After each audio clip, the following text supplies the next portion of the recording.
ध्यान दें। अगला चैप्टर जो सर्जन पढ़ रहे थे कल हम उसमें सर्जन तंत्र के फिगर तक पढ़े थे। उसके बाद हमारा जो अगला टॉपिक आता है वो है नेफ्रॉन की संरचना। देखिए सबसे पहले हमें ये जानना होगा कि नेफ्रॉन क्या है। तो नेफ्रॉन जो होता है यह एक अति सूक्ष्म संरचना होता है जिसे उत्सर्जन तंत्र की इकाई कहते हैं। नेफ्रॉन जो होता है वह वृक्क का निर्माण करता है और 1 मिलियन नेफ्रॉन मिलकर के एक वृक्क का निर्माण करते हैं। समझाया? नेफ्रॉन जो होता है वह एक अति सूक्ष्म संरचना होता है जो वृक्क में पाया जाता है। इसे उत्सर्जन तंत्र की इकाई कहते हैं और 1 मिलियन नेफ्रॉन मिलकर के एक वृक्क का निर्माण करते हैं। ये किसकी बात थी? नेफ्रॉन की। अगर हम बात करें नेफ्रॉन के संरचना का तो नेफ्रॉन मुख्य रूप से 2 भागों में बटा होता है। एक होता है उसका कलिकामय भाग और दूसरा होता है उसका नलिका युक्त भाग। अगर हम बात करें नेफ्रॉन के कलिका युक्त भाग की तो इसके अंतर्गत अपवाही नलिका, अपसारी नलिका, ग्लोमेरुलस एंड बोमेन संकुल या बोमेन कैप्सूल आता है। ये क्या होता है, इनका क्या काम होता है, हम अभी आपको जब अलग से पढ़ाएंगे इनको अलग अलग पार्ट करके तो हम उसमें आपको बताएंगे। अभी हम एक शॉर्ट नोट जिसको संक्षिप्त टिप्पणी कहते हैं, हम उस हिसाब से आपको थोड़ा इसको मतलब इसे रिलेटेड कराते हुए इनसे मिलाते हुए आगे चलते हैं। फिर उसके बाद हम पुनः आएंगे इसका अलग अलग भाग पढ़ने के लिए। तो हमारा कलिका युक्त भाग होता है, यहाँ पे जो पीसीटी देख रहे हैं, पीसीटी के ऊपर जितना भाग आता है वह सब आ जाता है हमारे नेफ्रॉन के कलिका युक्त भाग में। अब हम जैसे ही पीसीटी से स्टार्ट होते हैं, पीसीटी से संग्राहिका तक या इसको कलेक्टिंग डक्ट के नाम से जानते हैं, हम यहाँ तक जब आते हैं तो हमें एक नली के समान संरचना दिखाई देती है, इसलिए इसको नलिका युक्त भाग कहा जाता है। अब हम बात करें इसके नलिका युक्त भाग के अंतर्गत क्या क्या आता है। देखिए इसके नलिका युक्त भाग के अंतर्गत पीसीटी यानी समीपस्थ कुंडली नलिका, इसका क्या काम हम बाद में बताएंगे।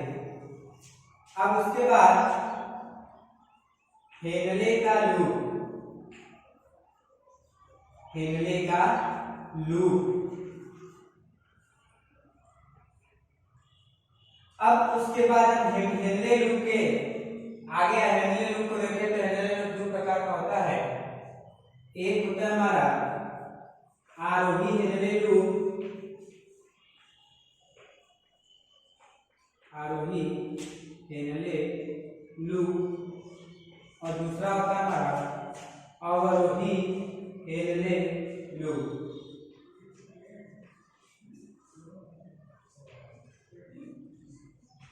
अवरोही हेनले लूप। अब आगे जब हम हेनले लूप से आगे बढ़ते हैं तो उसके बाद हमारा आता है डीसीटी यानी दूरस्थ कुंडली नलिका। दूरस्थ कुंडली नलिका क्या है, इसका क्या काम है, हम आगे बताएंगे आपको। अभी बस फिगर से वाकिफ होइए। तो जब डीसीटी के आगे चलते हैं तो शाखा, जैसे जिसको कहते हैं शाखाएं, पतली पतली नली की संरचना के रूप में यह बढ़ जाता है, जिसे हम संग्राहक नलिका कहते हैं। ये सभी नलिकाएं उत्सर्जित पदार्थ को अवशोषित करके संग्राहिका या कलेक्टिंग डक्ट में ले जाती हैं।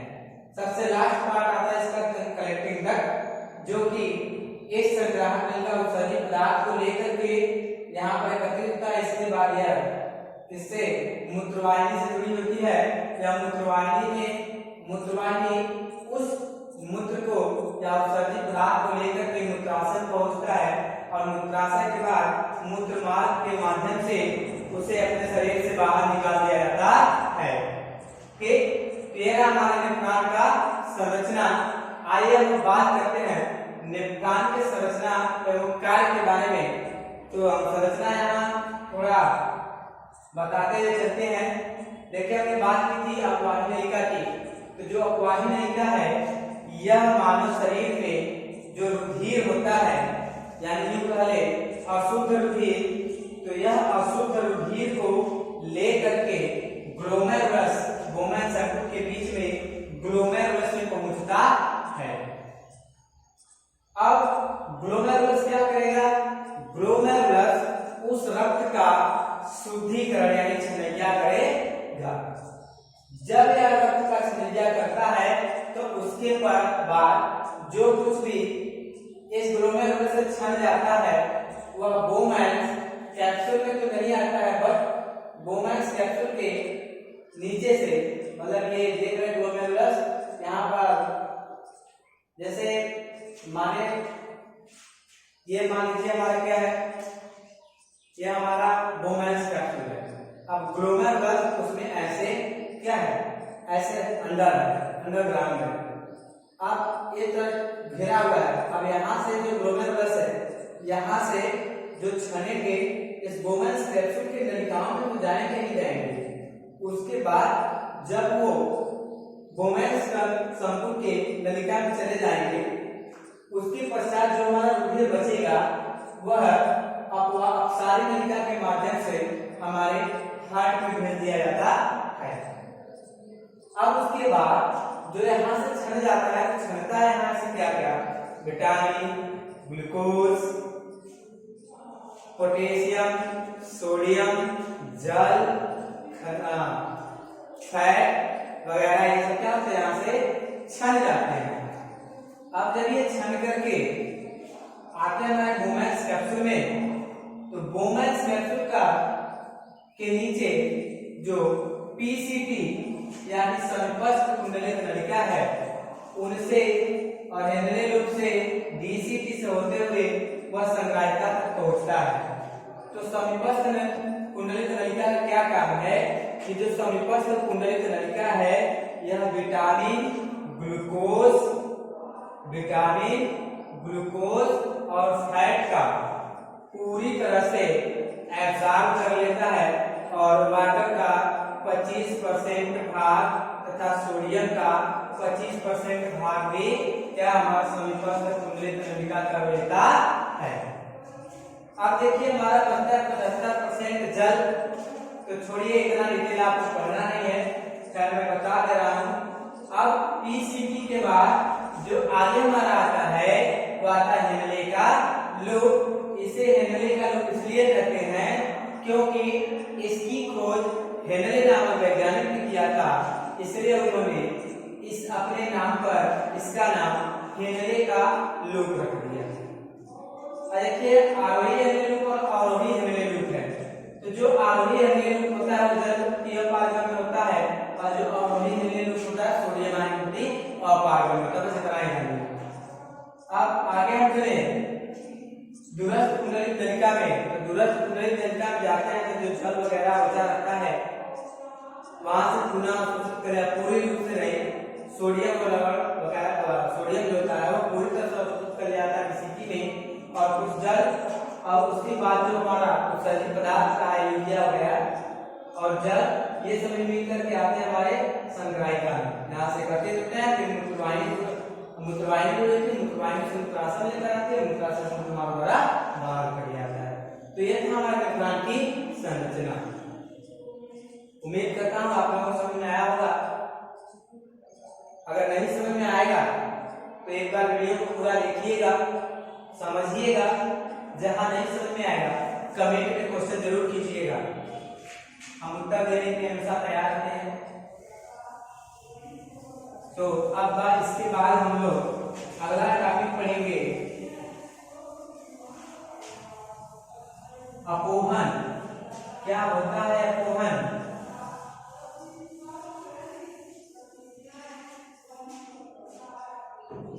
देखिए अगला हमारा टॉपिक है अपोहन।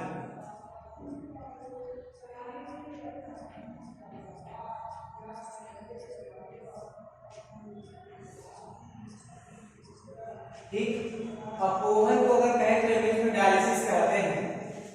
अब डायलिसिस क्या होता है, ध्यान से सुनिएगा।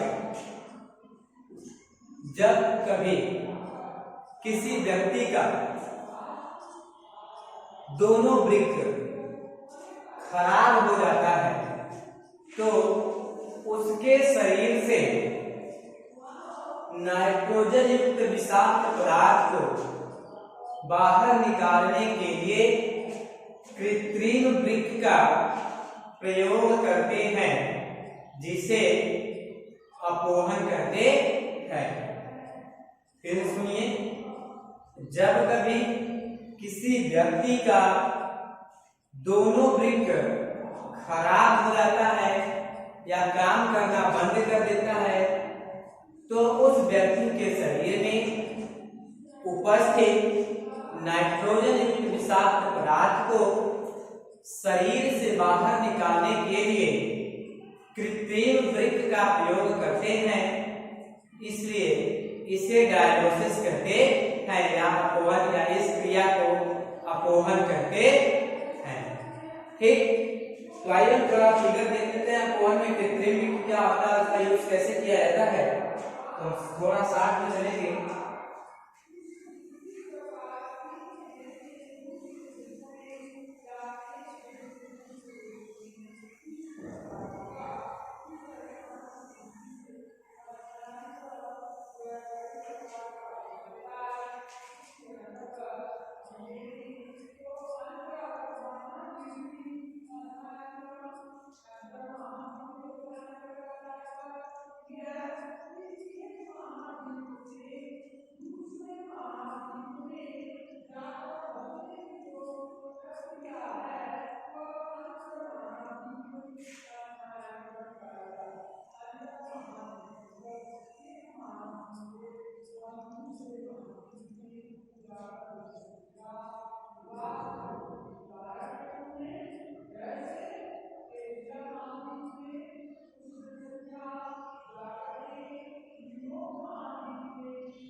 तो ये हमारा कोविड का फिगर है जो कि ट्रेन होता है। इसमें देखिए होता क्या क्या है, अर्धपारगम्य झिल्ली से बनी हुई नलिकाएं होती हैं और उसमें 4 नलिकाएं बाहर निकली होती हैं, एक ऊपर की तरफ से दाईं ओर तथा एक नीचे की तरफ से दाईं ओर और एक दाईं ओर और होता है नीचे की तरफ तथा एक बाईं ओर ऊपर की तरफ से निकला हुआ होता है। तो देखिए रोगी के हाथ से 2 नलिकाएं जुड़ी हुई हैं जिसमें लिखा गया है धमनी के पंप की नली और शिरा के पंप की नली। और इसमें जो एक नलिका होती है इससे ओवन के लिए जो ताजा विलेन बनाया जाता है वो एंटर करता है, जो शरीर पदार्थों को एकत्रित करने का कार्य करता है, ब्लड से अलग करने का। तो उसके बाद जो उत्सर्जित पदार्थ होता है वह इस नलिका से होते हुए उत्सर्जित नलिका से होते हुए इस पात्र में एकत्रित होता है। यह हमारा उत्सर्जित नलिका है।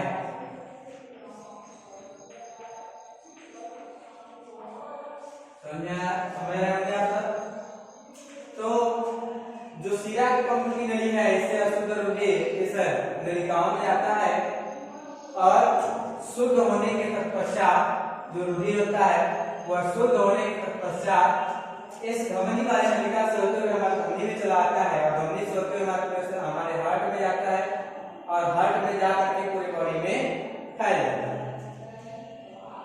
अब उसके बाद जो उत्सर्जित पदार्थ बच जाता है वह उत्सर्जित नलिका के द्वारा हमारे उस पेट से बाहर निकल आता है, यानी हमारे शरीर से बाहर निकाल दिया जाता है। तो यही क्या हमारा उत्सर्जित पदार्थ, यही कौन का फिगर है, ये परीक्षा पूछ देता है, इसलिए इसको ध्यान से देखिए। अब मिटा दें। इसके बाद अगर आपको लोग पढ़ते हैं पौधों में उत्सर्जन, मनुष्यों में उत्सर्जन खत्म हो गया है।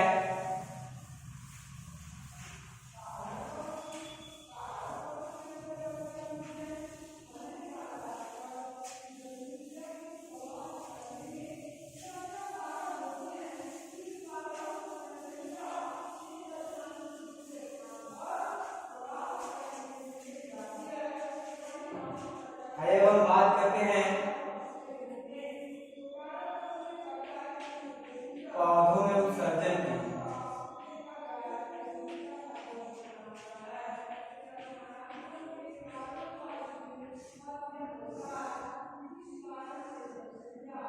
एक्सक्रीशन इन प्लांट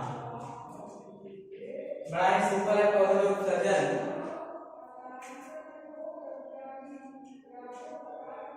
जो सबसे अहम और मुख्य है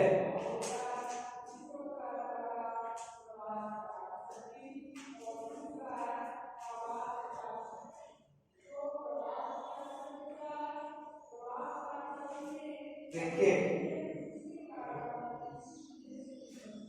पौधों में जो उत्सर्जन होता है आराम से कह सकते हैं कि पादप शरीर से उत्सर्जित पदार्थों का बाहर निकालने की प्रक्रिया उत्सर्जन कहलाता है। पौधों में उत्सर्जन मुख्य रूप से 2 प्रकार से होता है।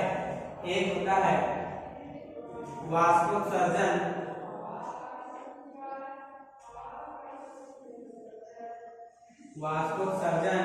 और दूसरा होता है बिंदु श्रावण।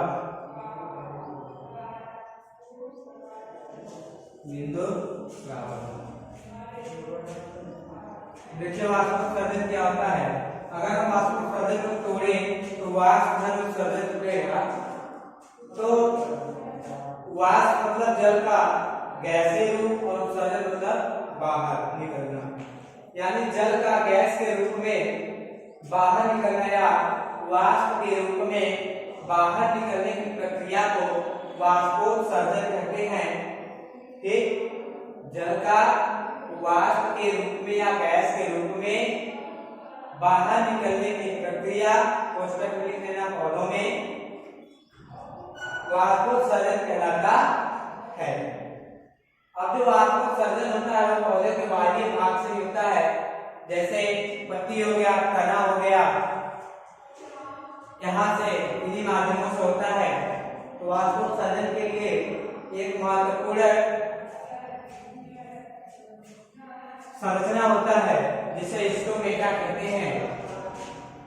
तो जो स्टोमेटा होता है, स्टोमेटा वह पत्ती के परिधि पर,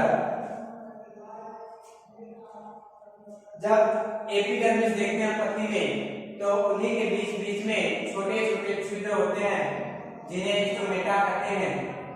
यह स्टोमेटा गाढ़ कोशिकाओं या सुरक्षा कोशिकाओं के माध्यम से संचालित होती हैं।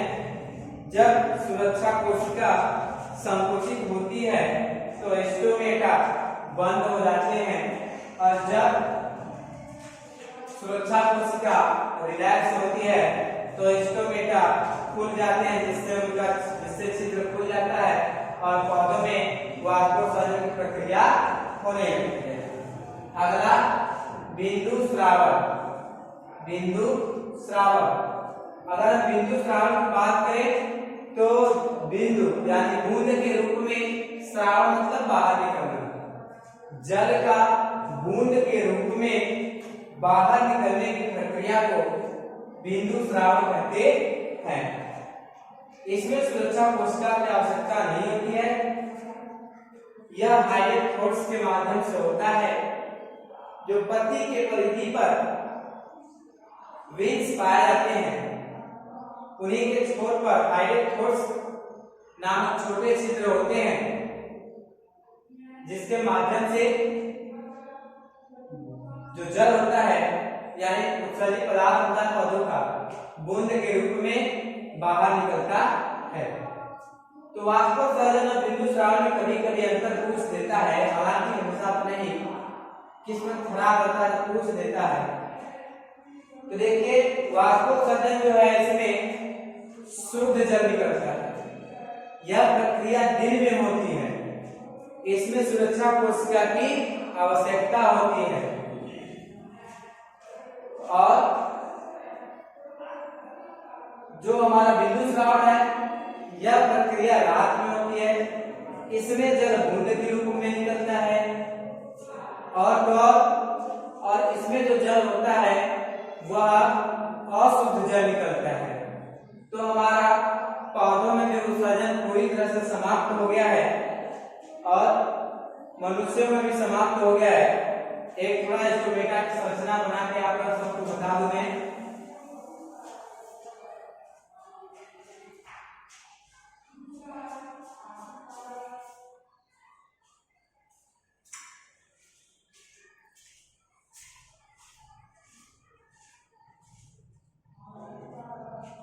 ठीक है, तो हम जो स्टोमेटा की संरचना है कल हम बता देंगे। बस लास्ट टॉपिक छूटा हुआ है इसमें, इसके बाद ये चैप्टर समाप्त हो जाएगा। तब तक के लिए धन्यवाद। आप अपना ध्यान से पढ़ें।